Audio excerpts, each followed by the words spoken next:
तुम आए थे नहीं?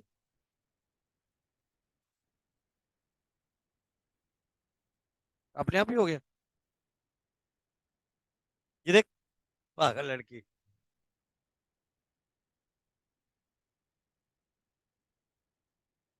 चलो। नोट नहीं किया? बेटा आवाज नहीं बीच में। ए, बीच में मत बोला करो। ए हीरो तेने कर लिया। छोटी।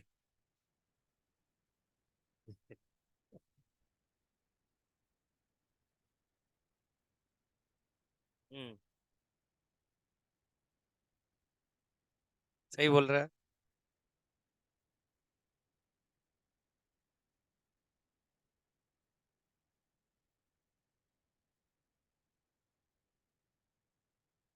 हम्म।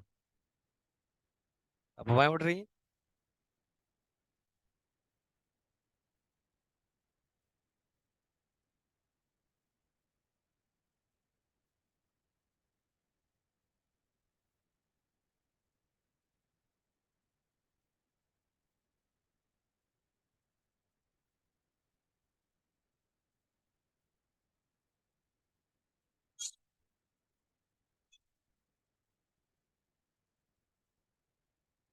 अरे तो आपको क्या है?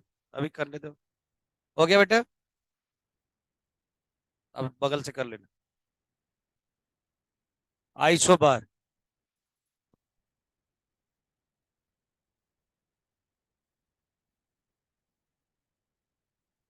नोट करेंगे बेटा।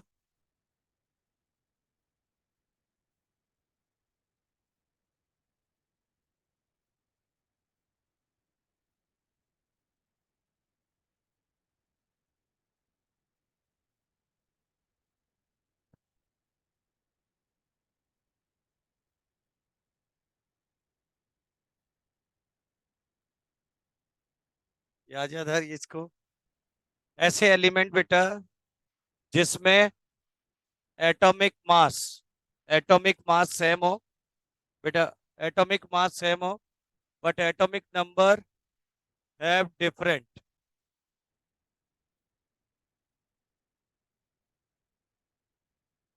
नोट करिए बेटा। आइसोबार्स के अंदर बेटा एटॉमिक नंबर सेम हो, but mass number have different are known as isobar. उसमें ये नहीं था बेटा, उसमें एटॉमिक नंबर सेम था, मास नंबर डिफरेंट था। ये जस्ट उल्टा है बेटा, रिवर्स। इसमें मास सेम होगा। बेटा ये बंद हो जाएगा। थोड़ा आगे पीछे कर लो, इधर एडजस्ट करो। कैल्शियम और आर्गन की बात कर रहे हैं बच्चों। आर्गन 1840 होता है, कैल्शियम 2040 होता है बच्चों। ये पहला एग्जाम्पल। दूसरा, कार्बन 14 और नाइट्रोजन 714। दो डिफरेंट एलिमेंट है, बट मास नंबर कैसा है? सेम है बेटा। Mass number same but atomic number है different, are known as isobar. तो आइसोबार के अंदर क्या सिमिलर है बेटा? मास। बेटा प्रोटॉन्स बताइए इसके अंदर। इसके अंदर प्रोटॉन, इसके अंदर इलेक्ट्रॉन, इसके अंदर इलेक्ट्रॉन्स 20। बात कर रहे हैं बेटा न्यूट्रॉन की। किसकी?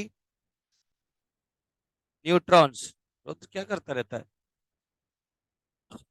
इसमें से इसको क्या कर देंगे? सब्ट्रैक्ट। इसमें से इसको 20। मास नंबर कितना है बेटा? इसका मास नंबर क्या सिमिलर दिख रहा है? Mass number. तो बेटा आइसोबार में क्या डिफरेंट है? इलेक्ट्रॉन्स। और जिनमें इलेक्ट्रॉन्स डिफरेंट होते हैं उनकी कौन सी प्रॉपर्टी डिफरेंट होती है बेटा? तो लिखेंगे बेटा in isobar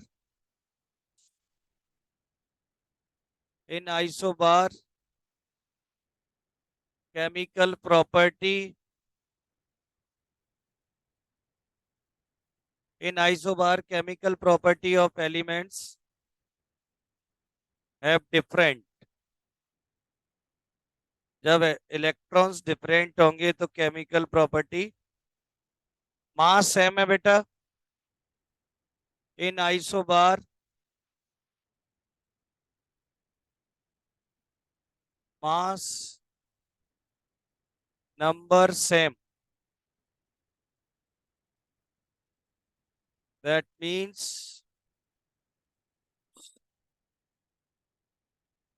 physical property same.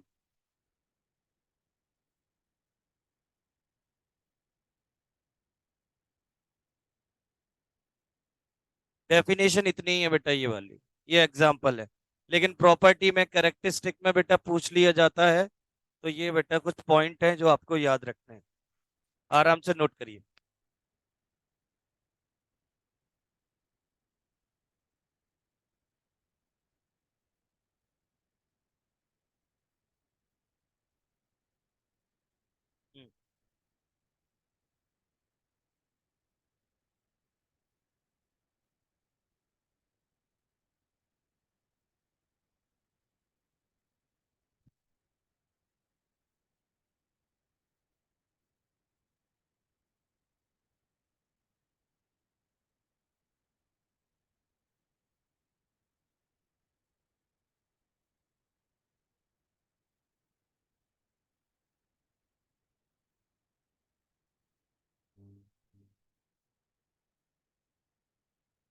हम्म,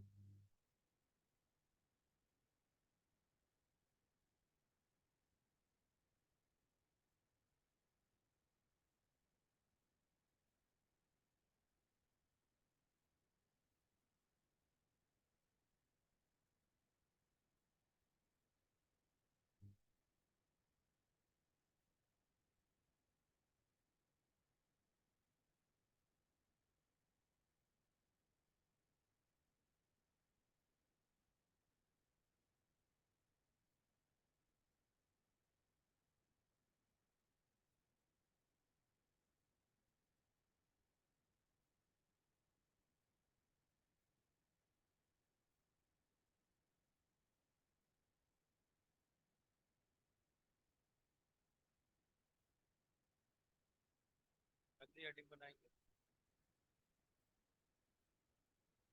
ये लिखना है बेटा इसके नीचे, ये आइसोबार की प्रॉपर्टी है, characteristic isobar.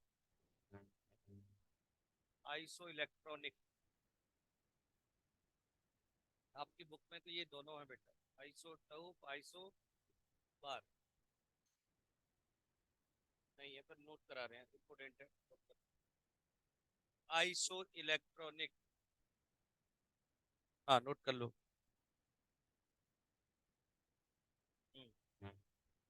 Iso electronic booklet में नहीं है, नोट कर लो। बुकलेट में हो सकता है। आइसो इलेक्ट्रॉनिक,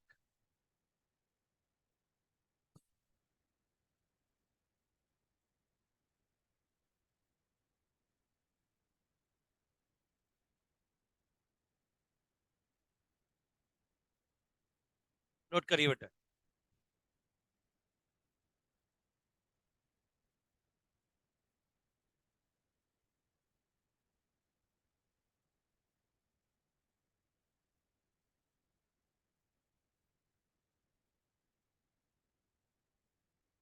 नोट करें बेटा।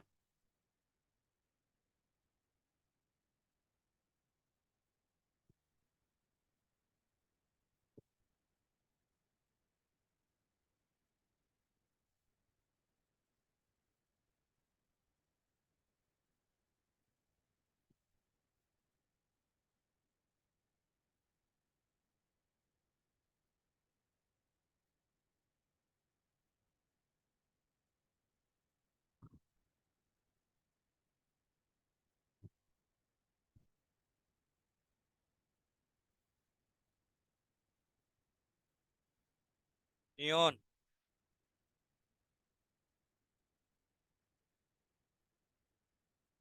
आइसो मतलब होता है हमेशा सेम।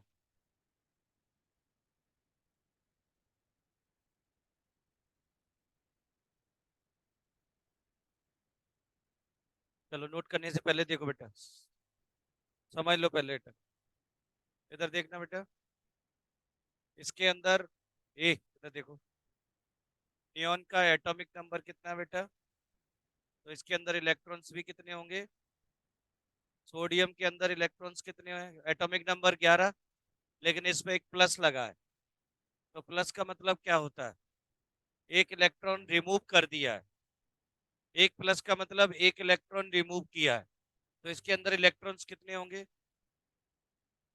रिमूव करने से बढ़ता है कि डिक्रीज होगा, तो ये बेटा इलेक्ट्रॉन नंबर 10, सोडियम के अंदर इलेक्ट्रॉन्स बोलिए बेटा 10, मैग्नीशियम में कितने इलेक्ट्रॉन है बेटा, लेकिन +2 लगाए तो कितना हो जाएगा, तो इसके अंदर भी इलेक्ट्रॉन्स कितने हैं 10, एल्यूमिनियम में कितने एटॉमिक नंबर है, लेकिन इस पे +3 लगाए, इसका मतलब तो इसके अंदर भी इलेक्ट्रॉन 10, इन सबके अंदर इलेक्ट्रॉन्स है, तो क्या बोला जाएगा, आइसो इलेक्ट्रॉनिक,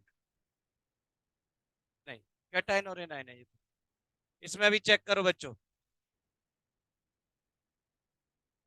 इसमें चेक करें तो नाइट्रोजन का एटॉमिक नंबर, लेकिन माइनस लगा, इसका मतलब 3 इलेक्ट्रॉन ले लिए, तो 7 और 3 10, ऑक्सीजन में कितना 8, 2 ले लिए,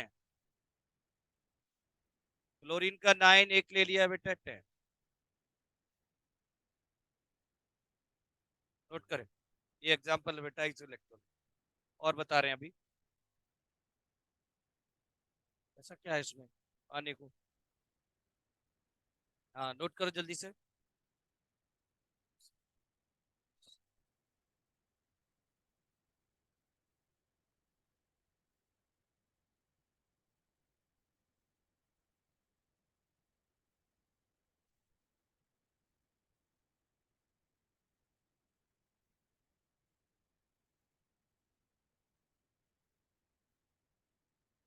अब मैं आपको कुछ क्वेश्चन दे रहा हूँ जिसमें electron, proton, neutron, mass number सब कैलकुलेट करना है, हाँ आराम से कर लो,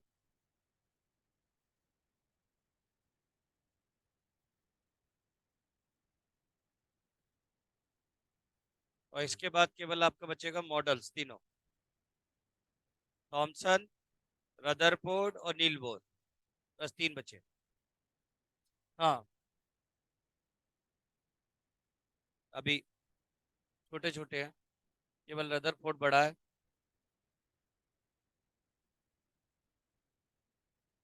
उसका एक पिक्चराइजेशन भी दिखा देंगे, अभी सब दिखा रहे थे ना, नेक्स्ट वन पे हो जाएगा,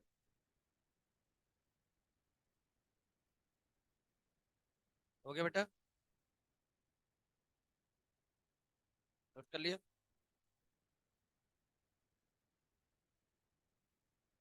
तुम लोग नोट कर रहे हो कि नहीं, चलो बेटा, हो गया,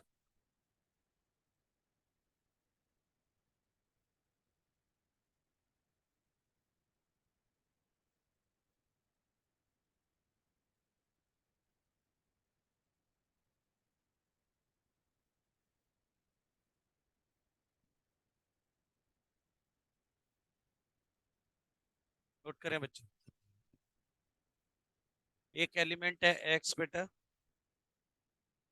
हाँ क्वेश्चन दे रहा हूँ,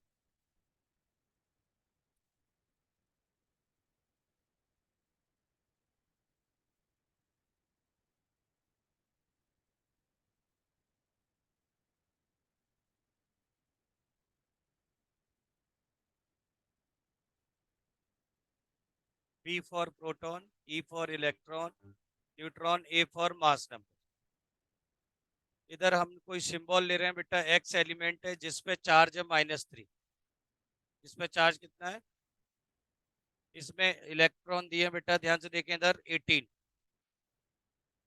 ठीक है, और न्यूट्रॉन दिए हैं बेटा 17, आपको फाइंड आउट करना है ए और पी, चुपचाप करिए, पहले फिल करिए, बनाइए, तो जितने भी बोल रहे हैं सब गलत बोल रहे हैं, ए नहीं बिल्कुल गलत है, गलत है बेटा। आराम से सोच के करिए। अरे चुपचाप करिए। मैं सबका चेक करूंगा, अभी देखता हूँ आज जितना मैंने पढ़ाया है वो नोट है कि नहीं। और झापड़ मारने वाला हूँ, ध्यान रखना।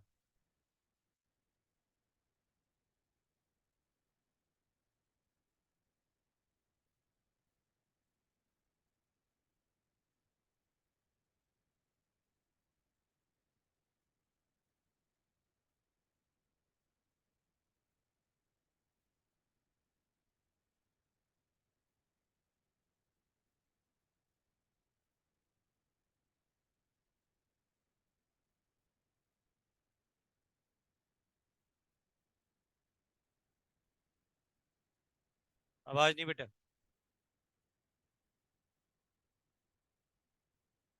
चलिए, बनाइए, सॉल्व करिए।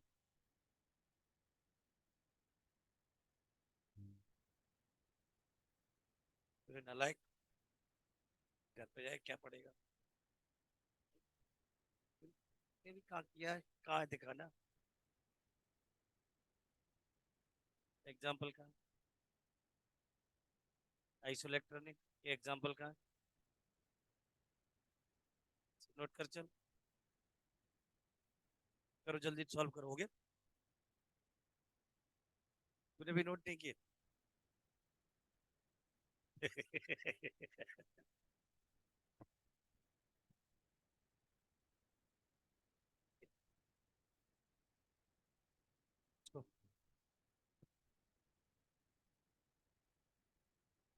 पी एक एलिमेंट है बेटा। हाँ, पी की जगह आर कर लो, कंफ्यूज हो जाओ प्रोटॉन से। आर एक एलिमेंट है बेटा। अब तबीयत खराब है तो उसे तबीयत खराब जैसा दिख, नहीं तो फिर मैं खराब कर दूंगा। हाँ हाँ, अब सही लग रहा है।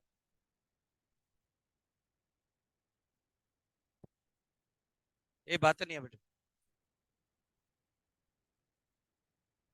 करो, नहीं समझ में आ रहा। मैं बता रहा हूँ तो थोड़ा ध्यान दिया करो।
चलो, करें बेटा। किया तूने, कुछ किया है इसमें से, कर लिया, सॉल्व किया।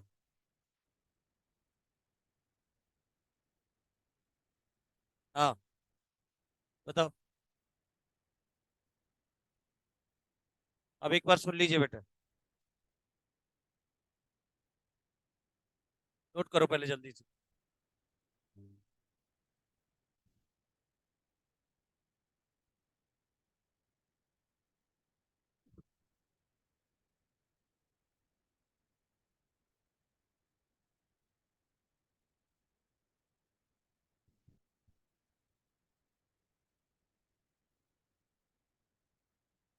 एक डंडा मंगा दीजिए।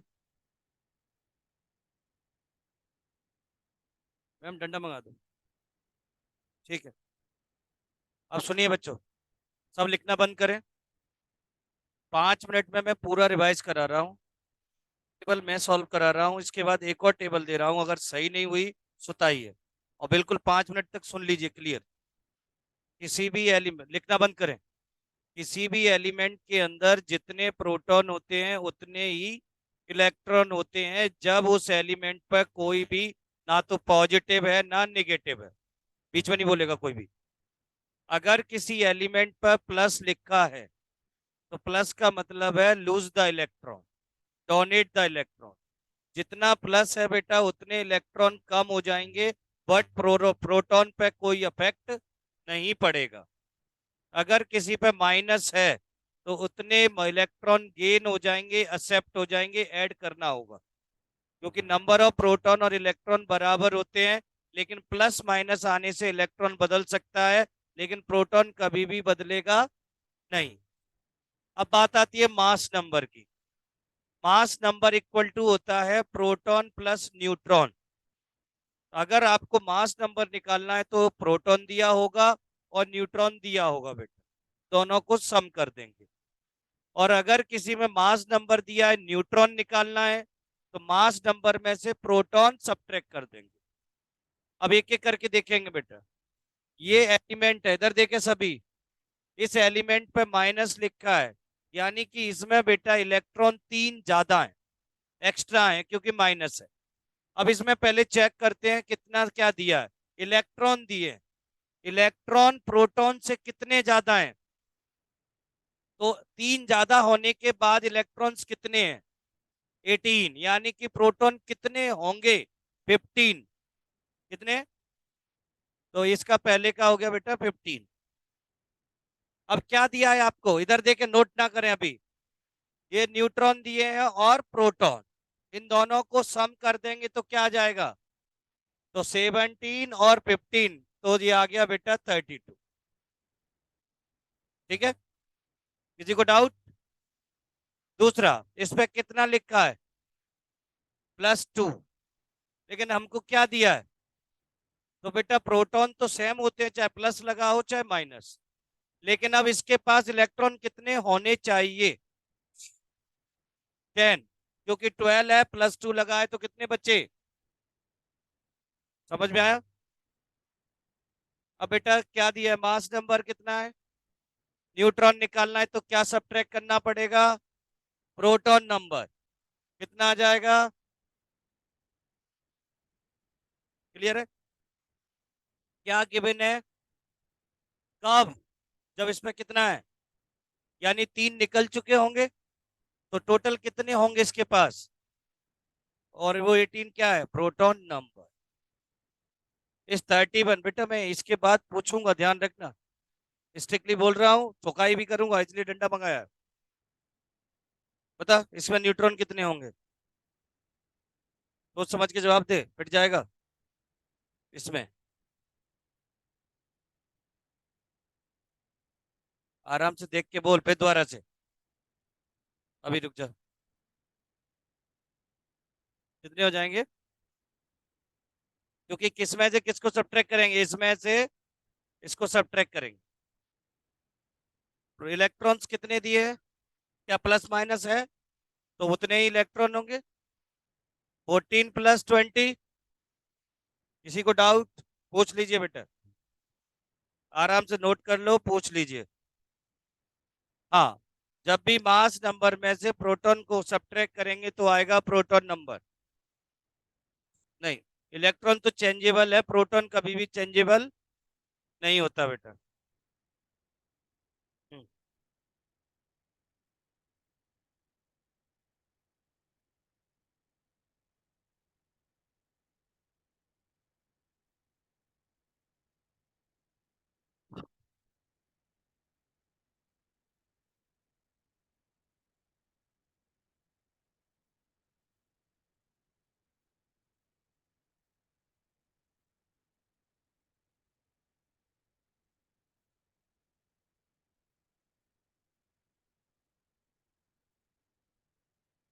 हो गया।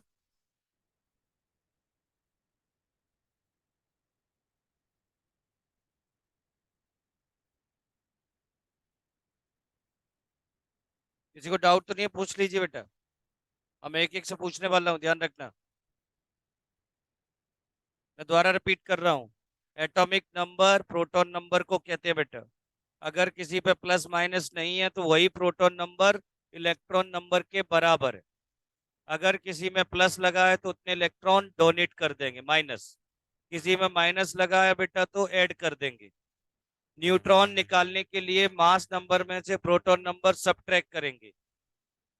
n equal to A minus P. Formula क्या है? n equal to A minus P. और अगर a निकालना है तो क्या करेंगे? n minus P, sorry plus, n plus P. इन दोनों को जोड़ देंगे बेटा, क्योंकि a इक्वल टू होता है बेटा n प्लस पी।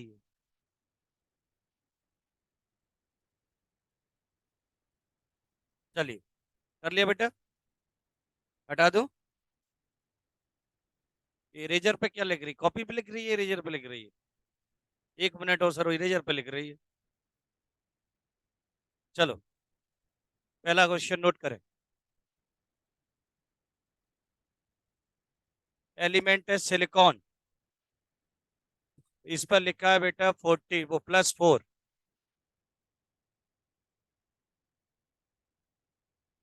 इसके अंदर नंबर ऑफ न्यूट्रॉन लिखे हैं बेटा 14। इलेक्ट्रॉन्स बताने हैं, प्रोटॉन्स बताने हैं, मास नंबर बताना है। सिलिकॉन का एटॉमिक नंबर मैंने पढ़ाया है आप लोगों को, 20 तक एटॉमिक नंबर लिखाए थे बच्चों। किसके बाद? एल्यूमिनियम के बाद। एल्यूमिनियम का होता है 13, तो सिलिकॉन का हो जाएगा। चलो नेक्स्ट, क्लोरीन। क्लोरीन का 19 नहीं होता, 17 होता है। तो प्रोटॉन आप बताना है बेटा, इलेक्ट्रॉन बताना है। एन आपका दिया है 18, तो ए बताना है। पोटेशियम 39, 19। प्रोटॉन बताइए, इलेक्ट्रॉन बताइए, न्यूट्रॉन बताइए। चलो जल्दी करो, तीनों एलिमेंट सॉल्व करिए।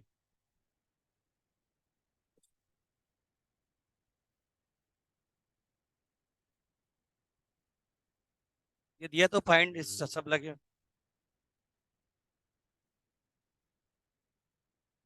ये दिया है ना बेटा? सब दिया है तो सब सब फाइंड आउट हो जाएगा आसान।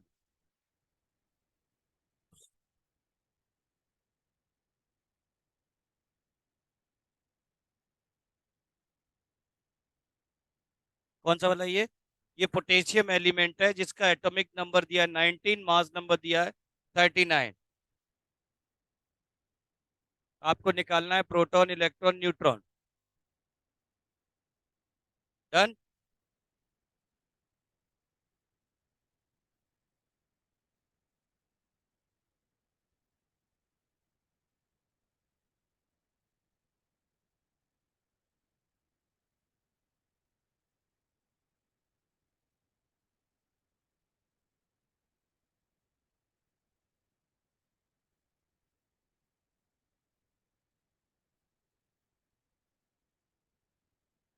ए मास नंबर है बेटा।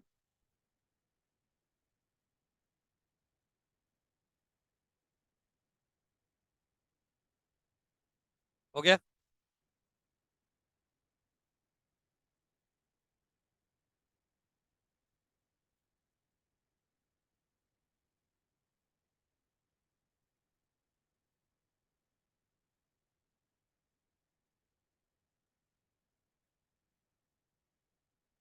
हाँ, तो जितनी है उतनी लिखो।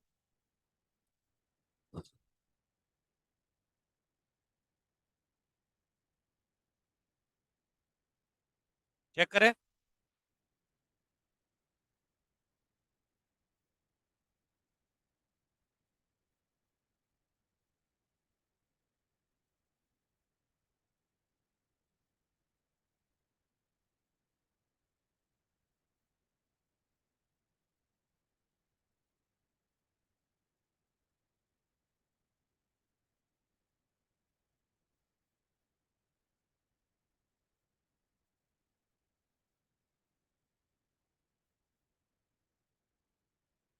सबका सही है।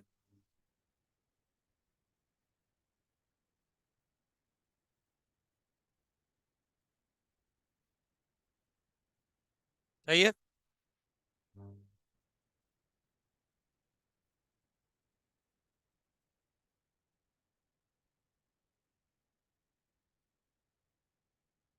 इसको डाउट पूछ सकते हैं बच्चों, होमवर्क में नोट करेंगे।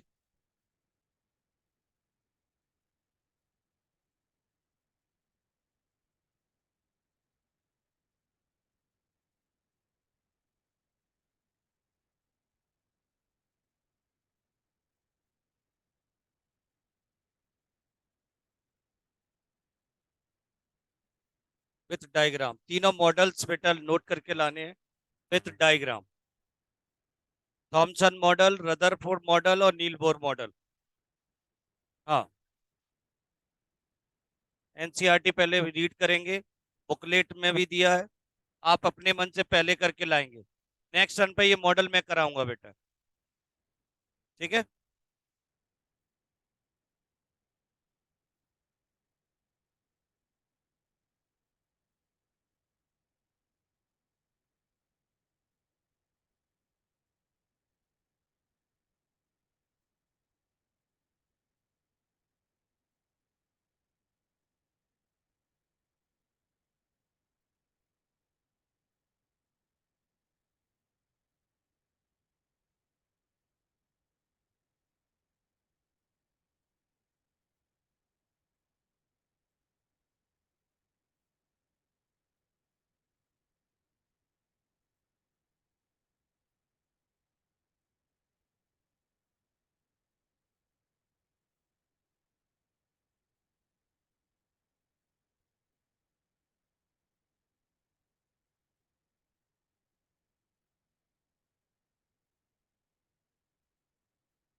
कल मैं आया नहीं था।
चलिए बच्चों, अभी अपने पास टाइम है बेटा। सर आएंगे 6:15 6:30 के लगभग। तब तक हम 1 घंटे मैग्नेटिक फील्ड द्वारा से एक बार शुरू से बताता हूँ। ठीक है, क्योंकि मतलब आपका जो चैप्टर है मैग्नेटिज्म, इसमें 4-5 चीजें हैं, वो क्लियर कर दें इसको। फिर 6:30 बजे से आपका आधा 1 घंटे का जो भी बाय बाय है, जिसमें बाय बाय करेंगे हम। बच्चे आधे से ज्यादा तो गायब ही दिख रहे हैं। अच्छा तो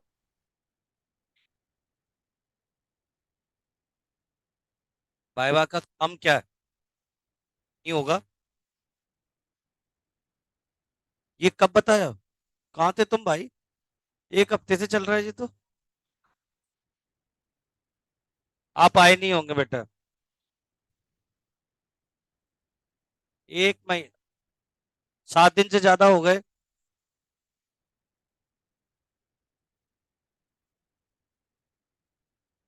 ये भी बोल रही बाय बाय का बोला ही नहीं है।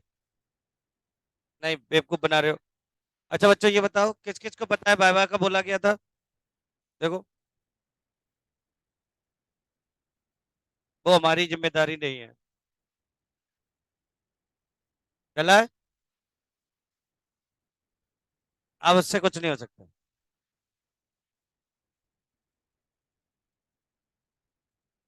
अपने से करते बच्चों।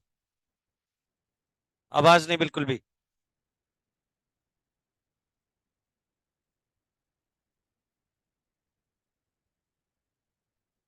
हो गया भाई? 15-20 मिनट शांत रहिए। थोड़ा पढ़ लेते हैं इस चैप्टर के बारे में। थोड़ा, क्योंकि इस चैप्टर में बेटा चीजें बहुत है लेकिन सब काट दिया गया है। तो अब क्या पढ़ाना है क्या नहीं पढ़ाना है वो सोच समझ के देखना पड़ता है। इसमें बहुत सारा मैटर है, लेकिन टॉपिक पूरा काट दिया गया है बेटा। तो एक बार फिर दोबारा से रिपीट कर रहा हूँ बेटा। एक साइंटिस्ट थे, हमने सबसे पहले बात की थी। साइंटिस्ट थे बेटा, ऑरेस्टेड। ठीक है। इसने क्या किया बेटा? आवाज ना करे प्लीज। सब बंद कर दीजिए, नोट अभी कुछ नहीं करना है। सुनना है केवल। जब मैं बोलूंगा तब नोट करा दूंगा, ठीक है? केवल सुन लीजिए। थोड़ा सा अजीब टॉपिक है क्योंकि चीजें बहुत डिलीटेड है। और इसमें मैं ज्यादा नोट भी नहीं करा सकता क्योंकि ये थोड़ा कॉम्प्लिकेटेड है। अगर मैं फॉर्मूले पे जाऊंगा तो चीजें कॉम्प्लिकेटेड होती जाएंगी। फिर भी मैं थोड़ा बहुत बताऊंगा बेटा, ठीक है? सबसे पहले हमने बात की थी मैग्नेटिक फील्ड की। तो ऑरेस्टेड ने क्या किया बेटा? एक सर्किट तैयार किया, और जिसके, बातें नहीं यार, या तो पंचायत कर लो, निपटा लो। मैं, चलो दोबारा सुनते हैं। ऑरेस्टेड ने क्या किया बेटा? एक एक स्टेप वाइज। पहले एक बेटा सर्किट तैयार किया। सर्किट में वही चीजें, बैटरी, अमीटर, आपका स्विच, और बेटा आपका क्या लगाया गया बेटा? बल्ब लगाया गया, और एक कंपास लगाया बेटा जिसमें निडल थी। जिसमें ये देखा गया बेटा, जब इलेक्ट्रिक फील्ड जनरेट होता है तो कंपास की जो निडल होती है बेटा, मूवमेंट करना स्टार्ट करती है। अगर हम बेटा करंट की अमाउंट यानी वोल्टेज इंक्रीज कर दें तो उसके जो वाइब्रेशन है निडल के वो भी इंक्रीज हो जाते हैं बेटा। तो इससे बेटा एक्सपेरिमेंट से उन्होंने एक कंक्लूजन निकाला कि अगर किसी सर्किट में करंट फ्लो करते हैं तो उसके सराउंडिंग में बेटा एक फील्ड जनरेट होता है जिसे अपन बेटा बोलते हैं मैग्नेटिक फील्ड। अगर हम इलेक्ट्रिक करंट की बात करें, अगर कोई चार्ज पार्टिकल है अगर वो स्टेबल है तो उसके अंदर केवल जनरेट होता है इलेक्ट्रिक फील्ड। सीधे बेटा करो, कमर सीधी, स्पाइनल कॉर्ड सीधा रहना चाहिए 90 पे। बात कर रहे हैं बच्चों, तो स्टैटिक चार्ज में कभी भी मैग्नेटिक फील्ड जनरेट नहीं होता। मैग्नेटिक फील्ड हमेशा जनरेट होता है बेटा आपके स्टैटिक चार्ज उसमें बेटा, डायनामिक चार्ज। अगर कोई चार्ज फ्लो हो रहा है बेटा तो उसके अंदर उसके सराउंडिंग आस पड़ोस में बेटा मैग्नेटिक फील्ड जनरेट होता है। मैग्नेटिक फील्ड को बेटा हम रिप्रेजेंट करते हैं बी से, कैपिटल बी से, मैग्नेटिक फील्ड को बेटा। हमारे अर्थ का जो मैग्नेटिक फील्ड है उसको रिप्रेजेंट किया जाता है बच्चों एच से। ये आप लोग जब आगे 10th के बाद पढ़ेंगे तो ये सब दिया हुआ है डिटेल में। पी से रिप्रेजेंट किया जाता है मैग्नेटिक फील्ड, एच रिप्रेजेंट किया जाता है बेटा अर्थ का। इस बारे में थोड़ा बहुत मैंने बताया था कि हमारी जो अर्थ है वो एक मैग्नेट की तरह काम करती है, लेकिन अभी हम वो बात नहीं कर रहे हैं। तो जैसे मान लीजिए बेटा एक वायर है और इस वायर के अंदर बेटा करंट फ्लो की जा रही है और करंट की डायरेक्शन मान लीजिए बेटा ये है।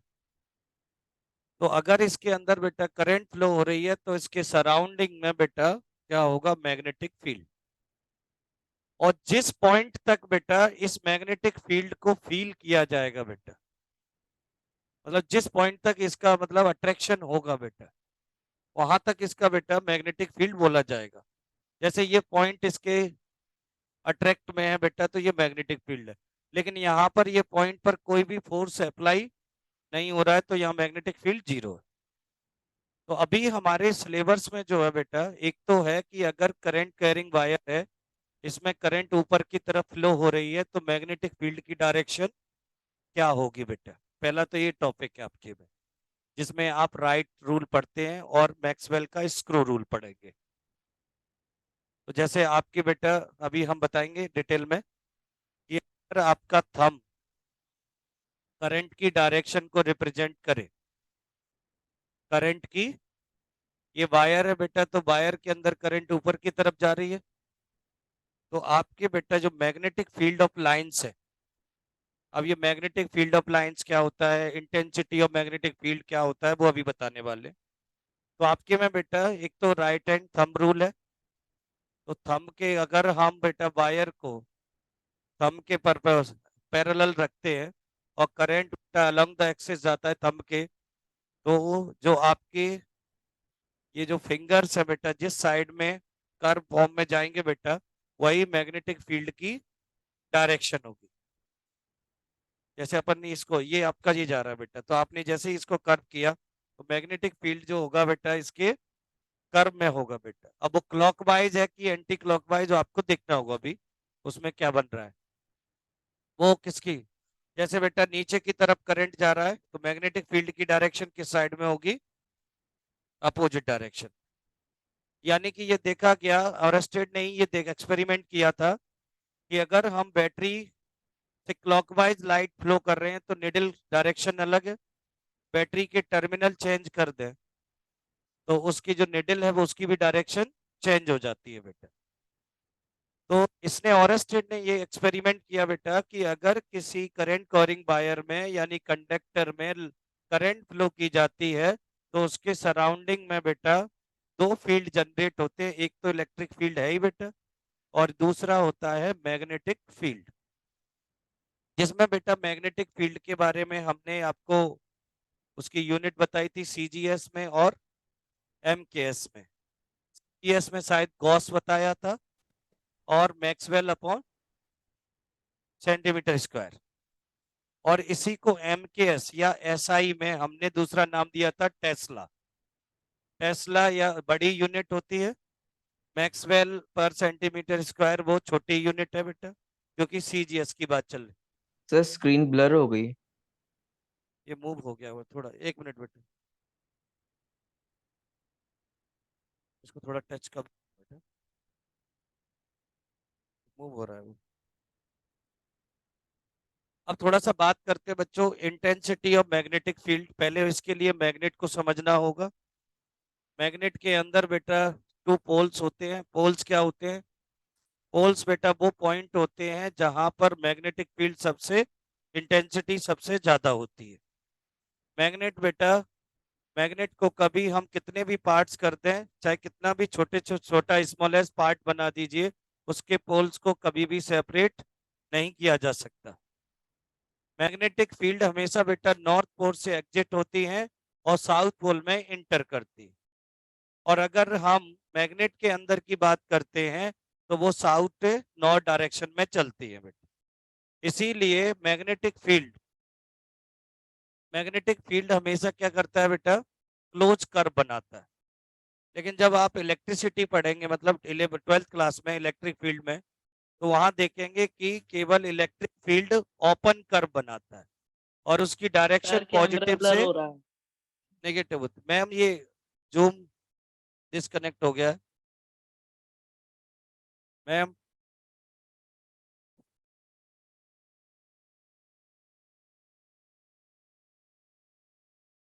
दूसरी बात कर रहे हैं बेटा मैग्नेटिक फील्ड ऑफ लाइंस के बारे में। तो मैग्नेटिक फील्ड जनरेट होती है बेटा, ओरिजिन होता है नॉर्थ पोल से और इंटर होती है बेटा साउथ पोल में। पहला पॉइंट, मैग्नेटिक फील्ड बेटा जहां पर लाइंस नियरेस्ट होंगी बेटा, वहां पर इंटेंसिटी ऑफ मैग्नेटिक फील्ड ज्यादा होगा। और अगर लाइंस बेटा दूर है तो जैसे हमने यहाँ पर आप,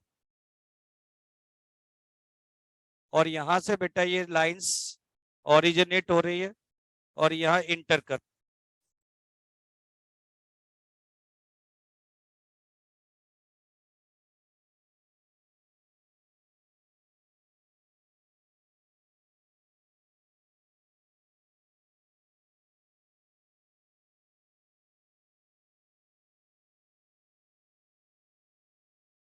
देखिए बेटा ये आपका बेटा मैग्नेटिक लाइंस के बारे में बात कर रहे हैं। मैग्नेटिक लाइंस बेटा जहां पर से ज्यादा होती है, कभी भी बेटा दो मैग्नेटिक फील्ड ऑफ लाइंस आपको कभी भी इंटरसेक्ट नहीं करती हैं बेटा। इसका रीजन भी बताया था बेटा, क्योंकि जिस लाइन पर वो इंटरसेक्ट करेंगे वहां पर बेटा दो कट करेंगे तो उनकी डायरेक्शन दो हो जाएगी बेटा। कभी भी लाइंस हमेशा जनरेट होती है नॉर्थ टू साउथ, इसके अलावा उनकी कोई डायरेक्शन नहीं हो सकती बेटा। बात कर रहे हैं बेटा मैग्नेट के बारे में। तो मैग्नेट के अंदर बेटा कॉर्नर से थोड़ा सा अंदर की तरफ पोल्स होते हैं जहां पर मैग्नेटिक फील्ड सब जनरेट होती है और इंटेंसिटी उनकी हाई होती है बेटा। जैसे जैसे बेटा मैग्नेट से दूर जाएंगे इंटेंसिटी कम होती जाएगी, मैग्नेटिक फील्ड कम होता जाएगा बेटा। एक दूसरे को इंटरसेक्ट नहीं करेंगी कभी भी बेटा, नॉर्थ से स्टार्ट होंगी और अंदर कैसे चलेंगे बेटा, south to north. Same pole एक दूसरे को रिपेल करेंगे, अपोजिट पोल एक दूसरे को अट्रैक्ट करेंगे बच्चों। ये तो बात हो गई किसके बारे में बेटा, मैग्नेट के बारे में। लेकिन आपके टॉपिक में बेटा करंट कैरिंग वायर से मैग्नेटिक फील्ड जनरेट करना है, मैग्नेट से नहीं। तो जब आप 12th पढ़ेंगे ना बेटा, तो 12th में मैग्नेटिज्म एक अलग चैप्टर है और magnetic effect of electric current अलग चैप्टर है बेटा। दोनों अलग है, क्योंकि मैग्नेट एक अलग चीज है बेटा। मैग्नेट वो सबस्टेंस है जो एक दूसरे को अट्रैक्ट करे। लेकिन यहाँ पर इंडक्शन हो रहा है बेटा, एक की वजह से दूसरा अफेक्ट स्टार्ट हो रहा है। जैसे electric affect of heating affect of electric current, chemical affect of electric current, ऐसे तीसरा है magnetic affect of electric current. तो अभी हम जो बात करने जा रहे हैं बेटा, एक साइंटिस्ट थे बेटा जिसका नाम है Biot Savart law. Biot Savart ये साइंटिस्ट थे बेटा जिन्होंने मैग्नेटिक फील्ड के लिए law दिया था बच्चों। क्या नाम है बेटा, आपके में नहीं है, मैं इसीलिए तो बोल रहा हूँ। आपके में नहीं है, लेकिन इससे आपके कुछ क्वेश्चन सॉल्व होंगे बेटा, मतलब थ्योरेटिकल चीजें हैं वो बता रहा हूँ बेटा। बायोट सेवर्ट लॉ आपके में नहीं है, फिर भी बताना पड़ेगा, क्योंकि इससे आपको डायरेक्शन के बारे में, इंटेंसिटी के बारे में पता चलेगा। जिसको नोट करना है करे, नहीं तो बात नहीं, क्योंकि इसमें आपको मैंने दो तीन चीजें हैं जो जिनके बारे में मुझे बताना है। अभी तो ये थियोरेटिकल है बेटा पूरा चैप्टर। तो ध्यान से देखे बेटा, इस लॉ के अकॉर्डिंग मैग्नेटिक फील्ड की इंटेंसिटी बताई जाती है, और इसी से फिर हम डायरेक्शन बताएंगे। तो उसमें राइट हैंड थंब रूल का यूज करेंगे, मैक्सवेल स्क्रू का यूज करेंगे। एक सेकंड, अगर स्क्रू मिल जाए तो थोड़ा ठीक रहे। एक सेकंड, इसमें जो भैया ये टेबल में वो लगाते हैं ना स्क्रू, वो मिल जाएगा क्या? नीचे वो होता है ना स्क्रू, पेन, और वो है क्या कहीं? जैसे ये देखो, इसके अंदर वो लगा रहता है ना, एक कोई बोल्ट और वो हो स्क्रू, ये भी हो चाहिएगा। रखा है? इसका वो भी तो चाहिए। ए भाई, नहीं नहीं, रहने दे, रहने ए, इससे काम नहीं हो, ले रख, खराब हो जाएगा। पहले इसको समझते हैं। नहीं नहीं नहीं, वो तो मैं केवल समझाने के लिए। इसका वो भी चाहिए। हाँ, इसका वो भी चाहिए। हाँ, तभी तो काम आएगा। चलो, कोई भी टेबल से नहीं निकालेगा, ध्यान रखना।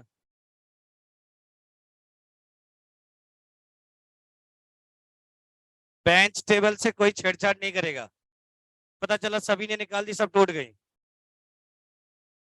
अरे भाई रुक जा। चलो,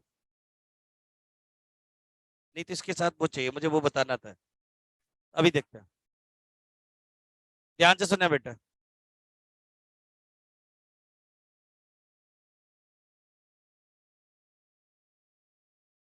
ध्यान से देखो बेटा, ये बेटा क्या बोलते हैं बायोट सेवर्ट लॉ के अकॉर्डिंग। ध्यान से देखना बेटा, ये बेटा कोई वायर है बेटा, और इस वायर के अंदर बेटा हम करंट फ्लो कर रहे हैं।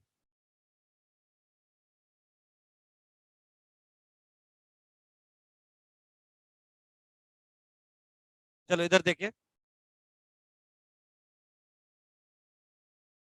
बेटा, इधर देखेंगे तो समझ में आएगा।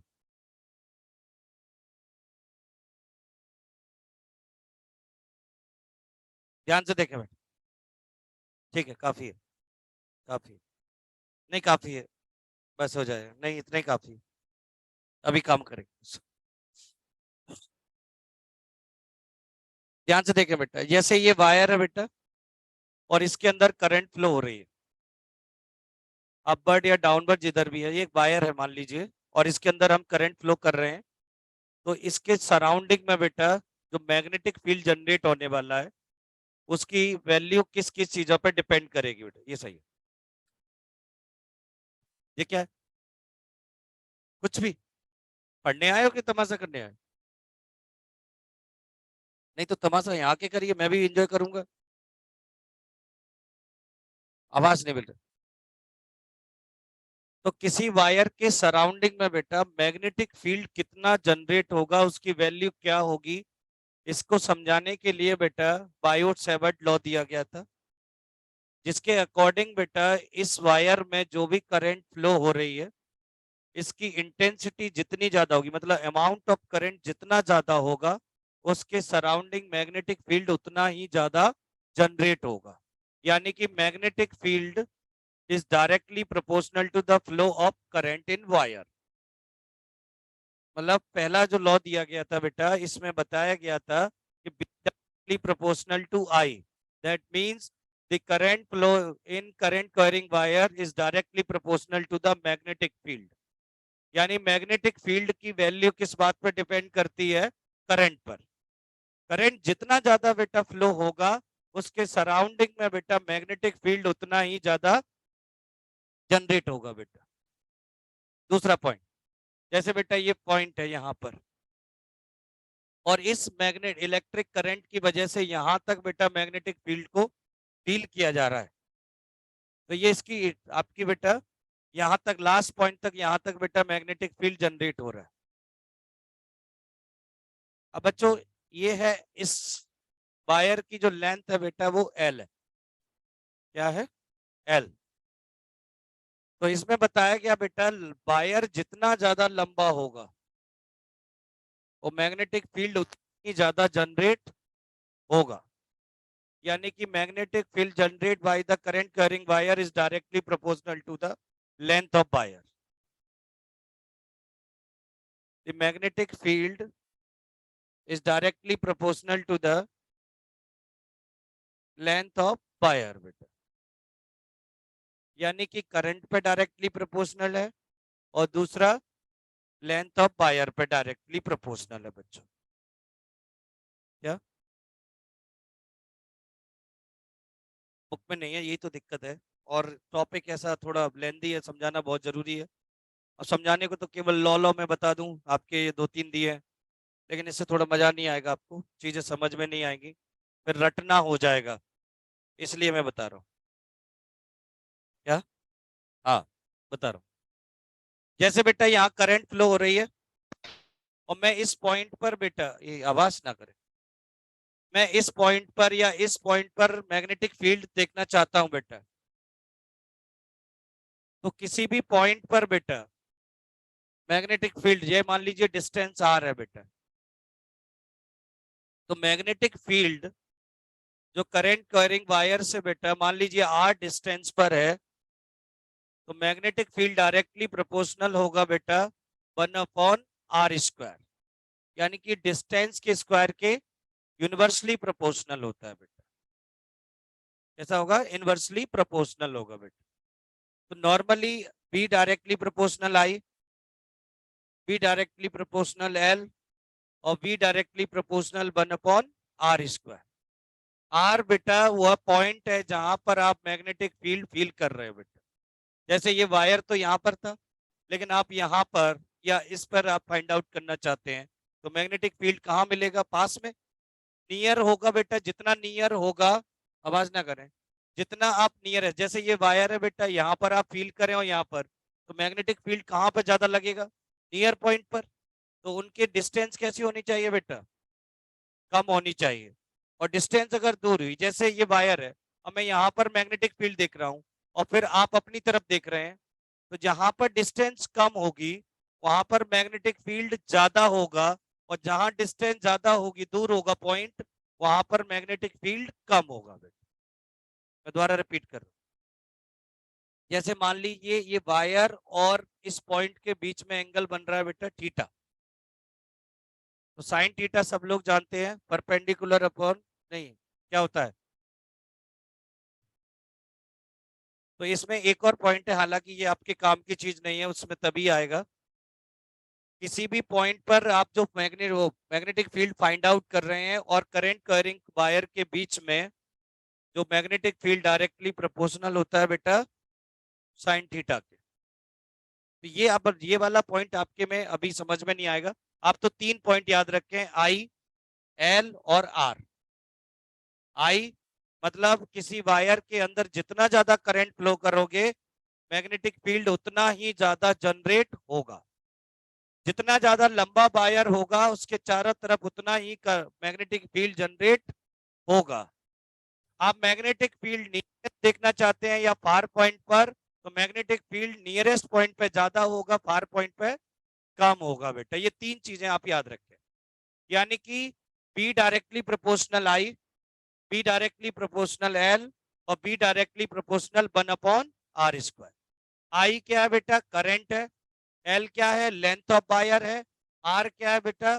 Distance between current carrying point and the point the find out the magnetic field. वह पॉइंट जहां पर आप क्या निकालना चाह रहे हैं? मैग्नेटिक फील्ड से डिस्टेंस कहां तक की बेटा? वायर की डिस्टेंस। ये बेटा जैसे आप लोगों ने ग्रेविटेशन फोर्स पढ़ा था, तो ग्रेविटेशन फोर्स में आपने क्या देखा था कि अगर 2 मास बॉडी पास में रखी हो, उनके बीच की डिस्टेंस आर हो, तो उन पर लगने